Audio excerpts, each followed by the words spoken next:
Hello and welcome to the Test Community Network webinar. My name is Tim Burnett. Very great to see you here all today. We've got an excellent webinar lined up for you. We're going to be taking you through some interesting conversations as we look at empowering functional skills learners, rethinking assessment for an accessible, flexible learning experience. And I'll introduce the guests shortly. And I'd like today just to mention that this webinar today is sponsored by Excelsoft. So thank you very much, Excelsoft, for your support. So just some updates really from the Test Community Network before we get started. Don't forget, there are places still available for the Looking Beyond Assessment online workshop. There's 4 dates in August. So if you want to use your time in August to recharge your knowledge and understanding of what's going on within the AI space and how it's going to be applicable to assessment, then please do join those sessions. There are 4 to pick from, and you can go to the web address there, testcommunity.network/AI workshop to join those. Another update I just want to tell you about the COTS conference on test security. So that's taking place in October. But the reason why I wanted to mention that is that the early bird is ending on the 1st of August. Now, this is an interesting one because if you're really focused and interested in test security, then you really should go to this conference. But obviously, it's in Salt Lake City, which is a bit of a distance for some people. So there is a virtual one as well. So I do recommend if you want to sign up to it, then please do that. I'm going to play you a quick clip there that I'm going to be sharing in a couple of weeks' time with a conversation I had with Rachel Schoenig about the conference. So here's me in conversation quickly with Rachel. And then we broadened it in year 3, and it became the Conference on Test Security, which we always shorten to COTS. So if you hear people talk about COTS in conferences, it's the Conference on Test Security. And this year it is being held in beautiful Salt Lake City in October. It's October 16th to the 18th. And it should be absolutely beautiful out there. If you've never been to Salt Lake City, there's mountains, there's trees. It's absolutely beautiful. So it's a beautiful time to visit. And more importantly, a wonderful time to get up to date on all things exam security. So there you go. Thank you for Rachel. You'll hear more about the conference in a couple of weeks' time when I share that update with you. As ever, if you want to know any more information about the upcoming events, podcasts, webinars, the marketplace, then go to testcommunity.network. But today, now we're going to be talking about empowering functional skills. And I'm going to welcome to the stage my guests. So we've first of all got Andrew, we've got Matthew, and we've got AJ. Hello, welcome, guys. Thank you. You'll hear me okay? Yes, Tim. Yeah, excellent. Excellent. Okay, so what we'll do is we'll do a quick round robin as to just introduce you. So, Andrew, do you want to go first? Just tell us a bit more about yourself. Well, you're muted, Andrew. Just there you go. We're doing this. Yep, perfect. There you go. It's not as if this is a new thing, is it? So, yeah, thanks for the invite, Tim, and thanks for the intro. So, my name's Andrew Walker. I'm the Managing Director of Training Qualifications UK, who are an award-winning, leading AO and endpoint assessment organisation. Excellent. Thank you very much. Matthew, do you want to tell us a bit more about yourself? Hi, I'm Matt Smith. I'm the exams manager here at Training Qualifications UK. Basically, my team are responsible for the tech support, the bookings, proctoring of exams. Excellent. Thank you very much. And AJ, do you want to tell us a bit more about yourself? Yeah, hi. First of all, thanks, Tim, for inviting us for this event. My name is Ajay Kulkarni, and I head the business development at Excelsoft, who have a lovely, good, scalable product called Service. Excellent. Thank you very much. And we're going to hear a bit more about that later on. But back to you, Andrew, just to kind of talk about TQUK. What is tell us all about it, because there's going to be people here who are listening who aren't necessarily from the UK and don't necessarily know the UK awarding market. Just tell us who you are and how you fit into the scheme of education here. Yeah, of course. Thanks, Tim. So, Training Qualifications UK is a relatively new AO, an EPAO. And when I say that, I say it in the context of education and awarding. So I founded the business in 2013 when I went through the approval with Ofqual to become recognised. And I think it's fair to say since that day, we've been on a bit of a journey.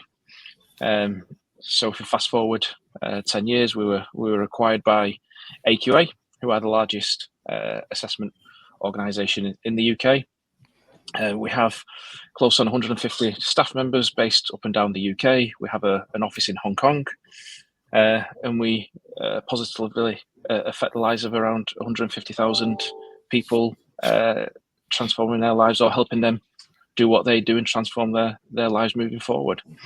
So yeah, we're here for the long run, and we've got some exciting plans for the next 3 to 5 years. Excellent. Is there any particular kind of subject areas that you get involved in? Is it quite a broad thing, or is it quite narrow in certain areas?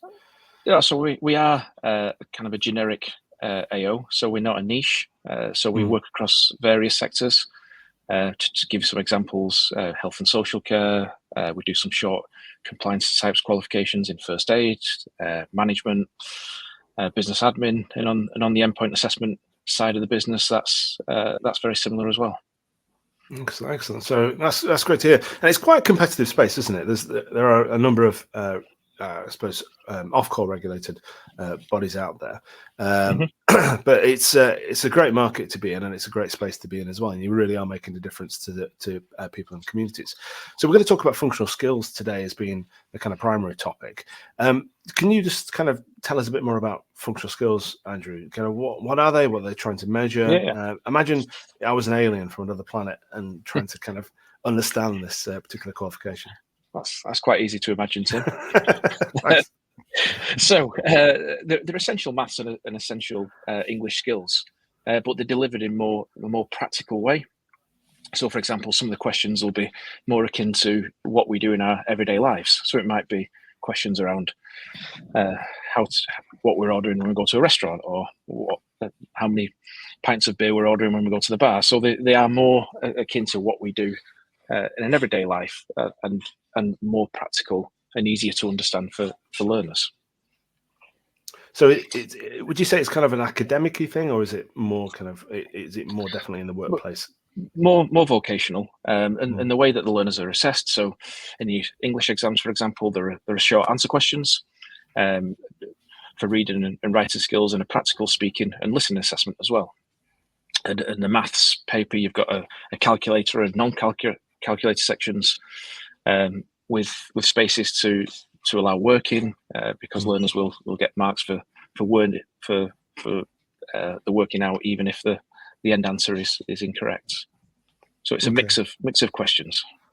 Okay, excellent. And Matthew, you kind of work very closely with the learners themselves within the space. What kind of learners are there? What kind of challenges do they face? Are they in their kind of environment where they're doing the qualifications? And what kind of qualifications are they studying for that involve functional skills? Okay. What kind of learners are they? They can range. They can be school leavers. They can be learners who probably want the qualification later on in life. They kind of need the functional skills for any kind of job, really. So, for example, some of them will take it for apprenticeships. They might be doing apprenticeship, which is standard we do for adult care worker, for example, where they'll be working in hospital, and part of that apprenticeship they'll need the functional skills, maths and English. So it's a variety of learners, and obviously they do face challenges, and our job at Training Qualifications UK is to try and break down those challenges, really. Time constraints. A lot of these people that are learners that are taking these exams, they've got families, so it's fitting everything in, and it's good working with Saris. Obviously, with our exam system, you can take it anytime, anywhere, and that kind of breaks down that challenge for that learner for them. A lot of them have. It's been a long time since they're learning as well, so you're kind of refreshing the skills, not only on the English and the maths, but refreshing the skills technically, because we want learners to use, and most things in life now are online.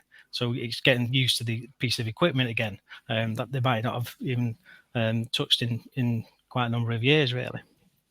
And it's quite a different process, isn't it? Because in an academic setting, you're permanently in that academic setting. You go, let's say you're there from 16 to, or you go to university or college or something like that. It is an academic environment where there's academic support around it. I know from the apprenticeships that I teach and deliver, even though there's the support in college, they only spend 20% of their time in that college space, don't they? 80% of their time on an apprenticeship is spent within the workplace. It's quite a different setting, isn't it, for these learners? Totally, yeah, and it's to get them in the mindset that, you know, while they're in that workplace, for whatever time they need to spend to take the exam, it's getting them back into those conditions of sitting an exam, because like you say, they might not have sat an exam since being at school. So it's getting in that mindset, and our job is to push that message out as much as we can, really, and through us, and also through the training provider they may be with, and also the employers. We've all got a duty for that learner to give them the best opportunity they have to sit that exam, and just making sure that they've got everything they need. And accommodation is quite a frequent thing within these exams. You know, people asking for extra time and things like that. Is that quite common? Yeah, it can be, and obviously the beauty of the system, it allows the extra time. It's, you know, the booking, once it's been made, can give you that extra time automatically. You know, there's lots of learners out there who do need that extra time, and we can facilitate that. Excellent. So Ajay, I'm going to kind of ask you a few questions now, just because I suppose for yourself from Excelsoft, you deal with companies, organizations like TQUK all around the world, don't you? Is this, was this something when you started on this project, was this something you were used to? Is this a new qualification to you? Was the structure quite new to you? Was it, how familiar are you with this type of qualification? Were you muted, Ajay? Got my problem. Yeah. So that's a very good question, Tim. So basically, when Excelsoft started building the assessment product Ceres, we always thought that whatever we build should be configurable, should be scalable, and probably help the end users to go to the market at a fast pace. So considering all these aspects, the architecture is designed in such a way that with a little bit of modifications, little bit of customizations, we can take client online, irrespective of whatever whatever requirements they have. So considering all this, functional testing is something very similar to what we are doing in other geographies, but the way it is delivered, the way the workflows are configured, kind of differ from each geography to geography. So that's probably what I would say here. Okay, and in terms of language capability and things like that, within the platform, obviously Yes. Not within this one, but for dealing with this kind of qualification elsewhere, is that something that's supported? Oh, absolutely. So we almost support 32 different languages worldwide, right from the Thai, which is the toughest language because it has got 2 superscripts and 3 subscripts, to Mandarin to Arabic, right to left. So we support different languages. And again, the architecture of Ceres helps us to kind of achieve it, because most of these files are kept in a resource file. We just change those labels and messages, and the entire application gets compliant to the language that you want. Excellent. So back to you, Andrew, then. Just in terms of TQUK and your offer and functional skills, what's unique about your approach to functional skills? I think the biggest thing, Tim, is the way that we deliver them. I think Matt touched on it earlier in this webinar. Our unique anytime, anywhere. When we were engaging with our customers and the market before we started designing this system, we were really trying to understand where the pain points were and how we could support removing those pain points. And the feedback that we were getting were things like restrictive windows for exams because of proctoring, not being accessible 24 hours around the clock. So when we came to Ceres with a list of, this is what we really want to achieve. Because if you look at the history of our organization of TQUK, this is what we're about. We always try and innovate. We try and do things a little bit differently, but at the heart of what we do is trying to solve problems that people don't even know that they've got. So I think for us, it's that uniqueness of being able to sit at 6 o'clock on a Friday night or 6 o'clock on a Sunday morning, and giving the learner that confidence that you sit it on your terms when you're ready. Of course, they've got to meet the exam conditions that are set out, but it's giving them that flexibility that's unique to this particular product. Excellent. And with other opportunities, because other providers do provide functional skills in the marketplace, are they kind of telling them, you mentioned about the kind of windows, is it quite a prescriptive set it for them? Is it quite a long lead time for them? And that must be quite frustrating for someone trying to achieve this qualification. 100%, and that's why we've done it this way. Because going back to what I said at the start of this question, we did this because this is what our customers were telling us. This is what the sector was telling us, that this is the problem. This is restrictive. This is not fair.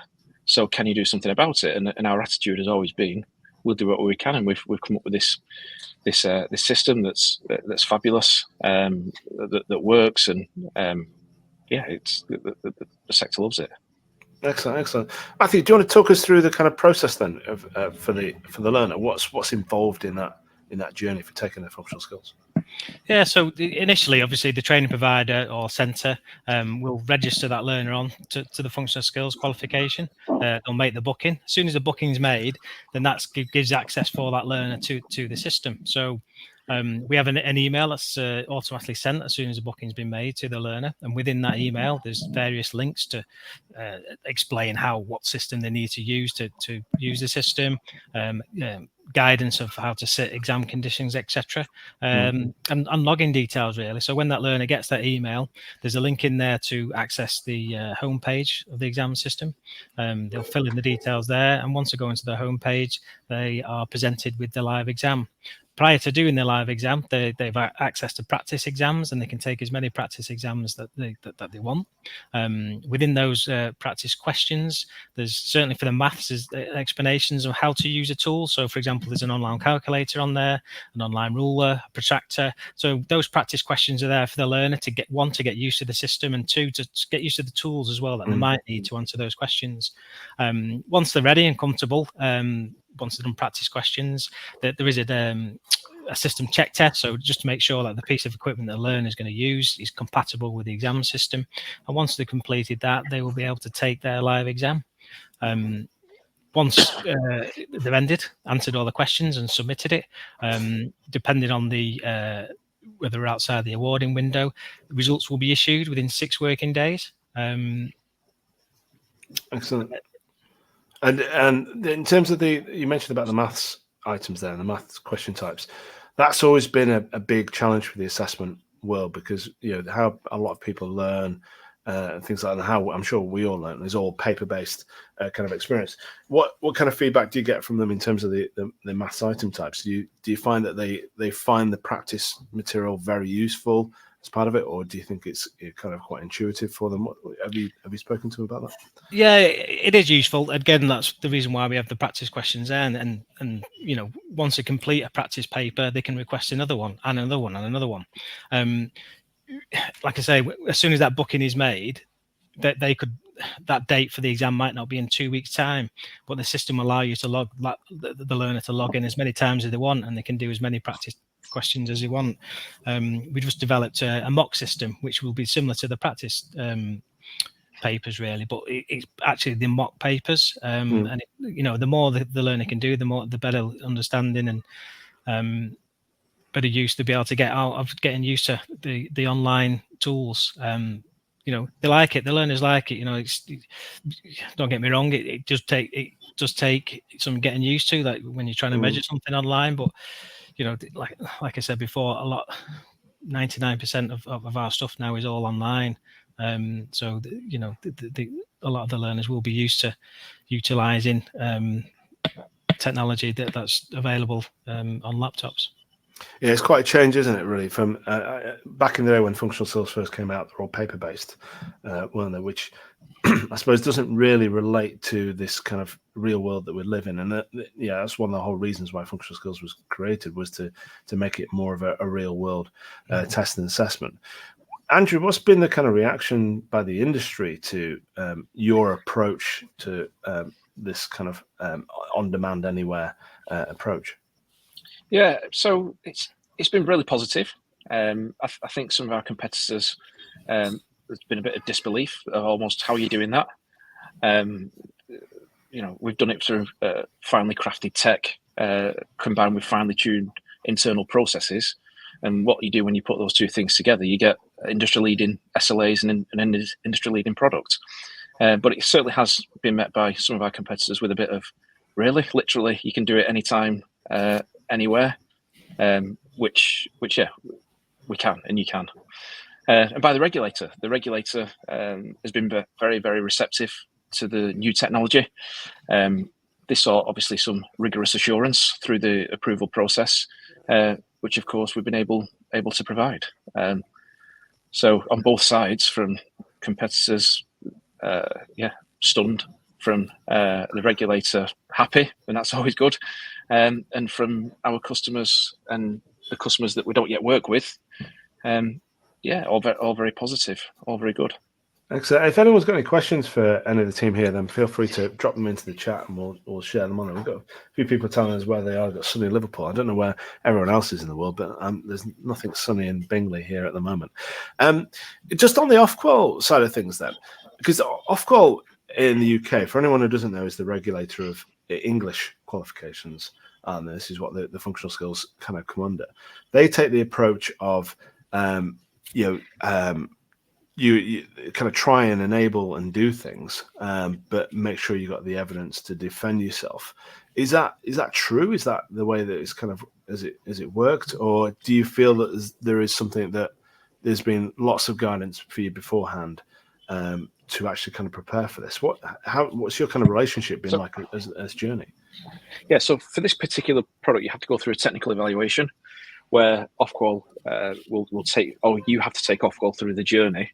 And they'll test little things throughout the way. So obviously the assessment platform that you're going to be using, the way that you're going to do the assessments, the way that you're going to develop the items, the question banks, however you're going to do it, and whatever process that's involved in functional skill has gone through that rigorous process before we were even able to register a learner or regulate our qualifications.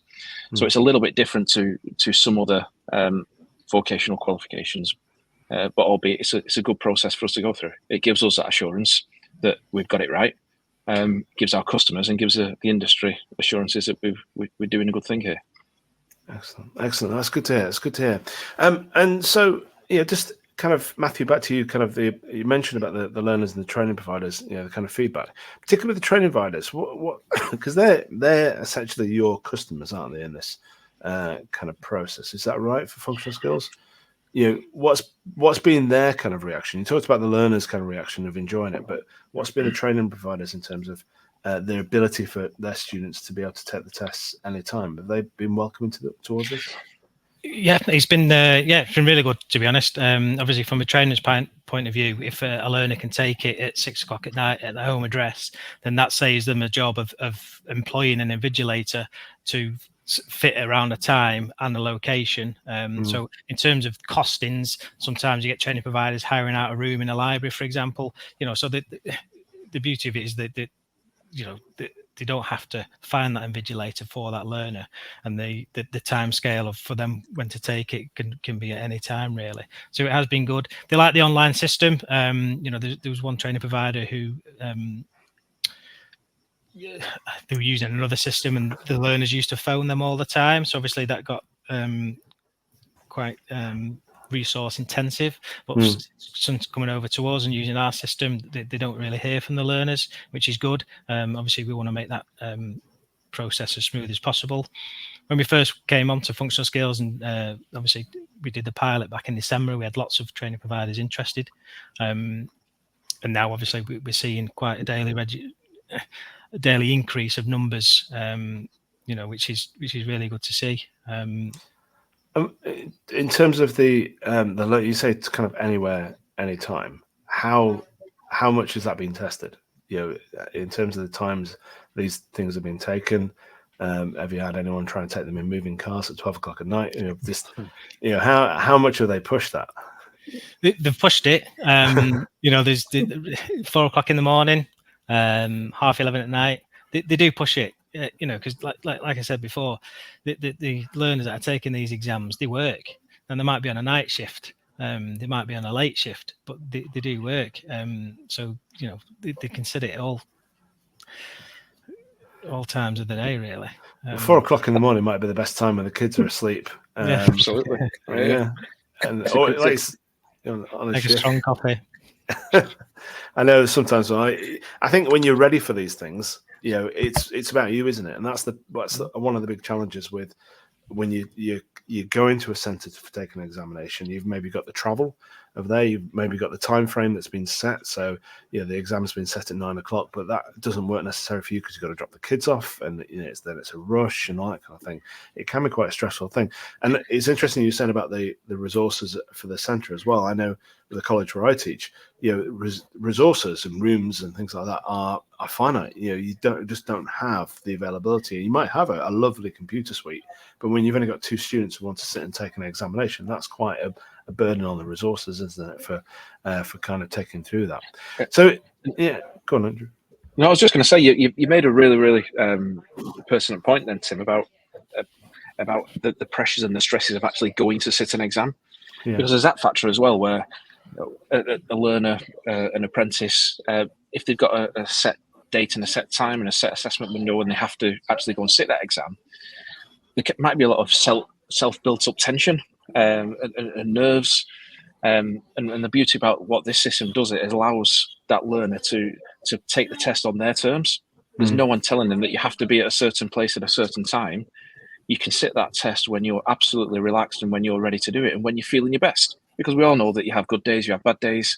And if your test is on a bad day, you have to go and sit it because there's pressures from the training provider, there's pressures from the awarding organisation who might dump some charges on that training provider. So this system is just the 100% focused on when you're ready, when you're feeling good, when you're having a good day, when you're winning, go and take the test, because that's giving you the best opportunity to be successful, and that's all we're trying to do here.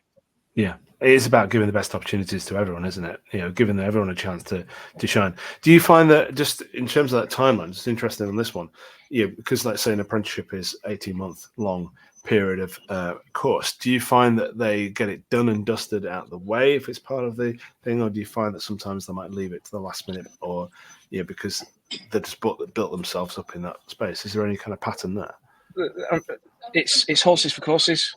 Inevitably, there is always a build up and a rush to year end, which end of July. So we always see an uptick of requests for endpoint assessments, obviously, and functional skills. So there is a natural urgency towards the end of the funding year to get learners through. We get that.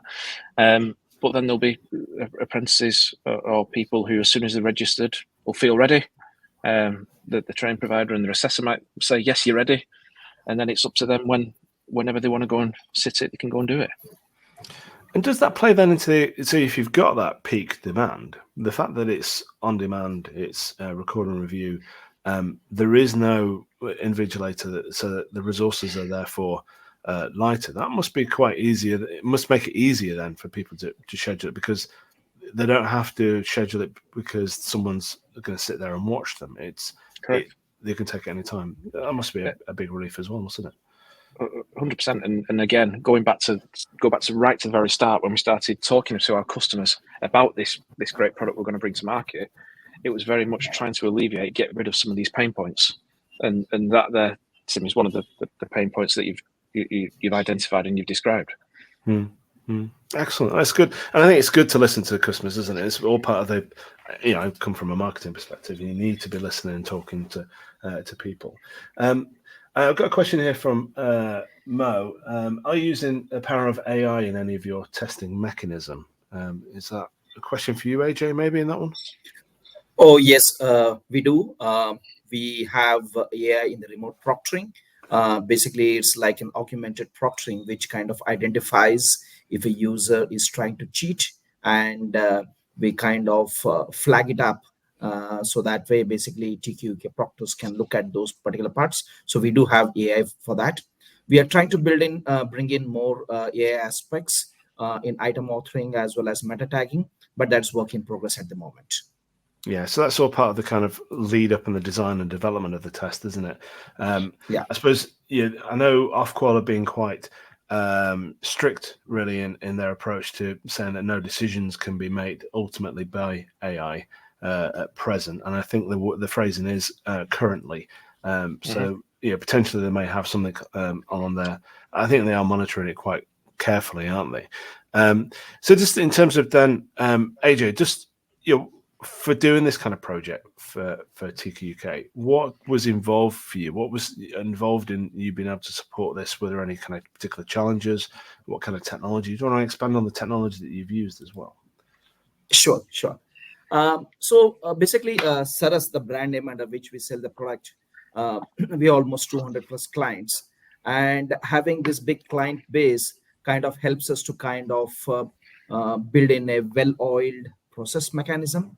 So who does not face challenges? I mean, getting any new client definitely brings in challenges in terms of their specific requirements, addressing their pain points.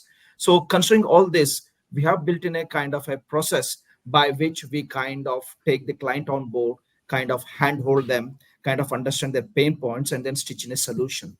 So considering all this, the first step that we did with Andy and team was to kind of agree on a MVP. What is your minimum viable product that you would like to take to the market, and what it should have in terms of features, functionalities? So we kind of agreed that. It took us almost 2 to 3 months of brainstorming sessions where Andy's team used to kind of get up early in the morning for us in UK, and we used to get up in India late in the evening, brainstorm it, and agree on MVP. I think by the time we finished, it was probably late August, and then we had just about 2 months. And since, as I mentioned earlier, because Saras is built in such a flexible architecture, we could easily just manipulate certain workflows, certain item types to meet those requirements. And by, if I'm not wrong, by end of August, or I think it was early October, we did the first pilot for about 25 to 30 users. And we did get very good feedback. We took a month to kind of reflect on the feedback, see where we can change them. And then we moved to the second phase of pilot, which we did just before Christmas, where we had about 50 odd users. Most of the feedback and what are the challenges was for the concept of anytime, anywhere. Now, when you look at this anytime, anywhere concept, that would mean that the user would come with their own personal tabs, personal laptops. They would have their own internet bandwidth, and you have no say on what kind of infrastructure they would have. So we found that when some of the users, when they started, they had good bandwidth, but then when they were kind of going through the set of questions, that bandwidth dropped down, sometimes drastically, sometimes in a moderate way. So the system should be intelligent enough to kind of understand this and kind of ensure that when it drops down, you kind of change the mechanism by which you record those, because you are recording the end user taking the examination. So you need to kind of look at those mechanisms and take to a minimum bandwidth at which we say cut off, and we kind of inform the end user saying that your bandwidth is too low. We can't continue in this. So you can start from where you left, but then you can do. So we kind of built in a lot of these plan B, plan C mechanisms, a failure mechanisms to kind of ensure that the user kind of went through this without any problems. I think that was the single most challenge that we had is the variable bandwidth. And that's not an issue that's kind of reserved for any particular country or region. I know when sometimes we talk about bandwidth, you think of the UK, and we say that everyone's got access to the internet here, but we don't all have access to quality internet here in the UK, and that can change within the workplace and the different environments, can't it? So yeah, it's important you're able to accommodate that. Just going to your point about kind of the time zones, etc. And Andy, obviously for you working in kind of with an Indian-based partner with this, how did you find that journey? And I believe you went over to India as well, quite early on in the progress. Yeah. I did as a kind of a bit of a scoping mission. Yes, I went and spent a week with Ajay and the guys at Excelsoft before we embarked on the development process. But yeah, it's been fine. It's been great. They've been very receptive to our demands and our kind of non-negotiables, and it's been so far. He says it's been a good working relationship. Yeah, it's been fine. Excellent, and not too many early starts for you, hopefully. There's been a few, but it's what we're doing to it. Yeah, it's part of the international world that we live in, isn't it? Absolutely. I know I'm working a lot with American-based people, and it actually works better for me when the kids are in bed and I can work until 11 o'clock at night or something like that. Sometimes it does help a lot. So what do you see then, Andy, just in terms of future trends for functional skills? Where do you see, or in the wider vocational space, what do you see happening over the next few years? Well, I think maths, English, numeracy, literacy, whatever we call it, it's not going away. I think it is the bedrock of all other learning. It's important for developing skills, and it's important for developing the economy. And I think we may see some changes. Obviously, we've had a change of government, but we know that Labour are committed, absolutely committed to vocational learning. And I think a part of that, that there is a place for functional skills. I can't see it disappearing anytime soon, because I do believe it plays such an important role in that ecosystem that we all operate in. And the recent, because the functional skills is kind of is it on version 2 now? There was a big kind of reform, wasn't there, some time ago with it? Some people have talked about it being a bit more academically focused now. Do you see that as being an issue? Do you think it is that way? Do you think it needs to go a bit more vocational again? I think a lot of it is the way that it's applied by the AO and applied by the TP. So from our experience, we're only working with the latest version. We weren't around, we were around, but we weren't delivering the old version. We've certainly applied it in the most vocational way that we can, in the way that we deliver it, in the way that those items are developed. And for speaking for TQUK, we always aim at that vocational market, because it's what we're here to serve. How much do employers value functional skills out of interest? Do you speak much to the employers about the qualification? We do. We get some good employer engagement. We get some good employer feedback on our particular delivery model, as well as the qualification and its value in society, and the value that they place on it as employers. So it's for us, it's all very, very, very positive. Yeah, excellent. And Mo's there, kind of contributing there. Mo agrees there with what you were saying just about the kind of process and things. I suppose if anyone else has got any more questions before, we'll be kind of closing in a second, so in a few minutes. But if you've got any last minute questions you want to get in, then please do ask those. Matthew, just finally, kind of when we're talking about the kind of learners and the future trends there, what do you see any kind of changes in habits of the learners for taking functional skills? Do you think that they may just be more than? Do you see that more exams will be taken the kind of 9 to 5, or do you think people might embrace this anytime model and start taking more exams at 4 o'clock in the morning? Yeah, I'm not too sure about the 4 o'clock, but I mean, ultimately, technology is here to stay, isn't it? And we've got to embrace it. As you say, the learners are increasingly going to be choosing the preferred option to take it online, because that's the only availability they've got, really. So we've got to embrace it. They've got to embrace it. What we want to do is obviously provide that speedy and smooth experience. That's our expectation. What I will say is we don't stand still. So yes, we've got a product here, but we're always taking on feedback, and we're always looking to make it better if we can for the learners, so that experience, and touching on what Andy said earlier about how nervous and anxiety that learners will feel. We just want to make this journey for them as smooth as possible. Yeah, it is about making that journey as smooth as possible. And Andy, I suppose, just in terms of that, the kind of future side of things for yourselves, Matt, they kind of touched on, you're always innovating. Have you got anything else up your sleeve? Are we expecting any other kind of sudden innovations to come from TQUK? Yes. Watch this space. Yeah, come on, Tim. Yeah, we are. Of course, we are. We've got a team going over to India with the guys with Excelsoft start of August. We're going to be working on some exciting stuff for the new year. So we do not stand still. We're always looking to see how we can embrace what we do, embrace technology, and provide that smooth experience for our learners and our training providers. Excellent. Okay, so watch this space. Definitely. That sounds good. So yeah, I think what I'll do is I'll include in the notes, and when I share this out, I'll put your links out there so people can follow you on LinkedIn, etc. So look out for any exciting announcements coming in there. Mo was saying there that I really like the flexibility you're offering the learners and the TP community. So that's really great. Thank you for that. Thanks, Mo. Mo.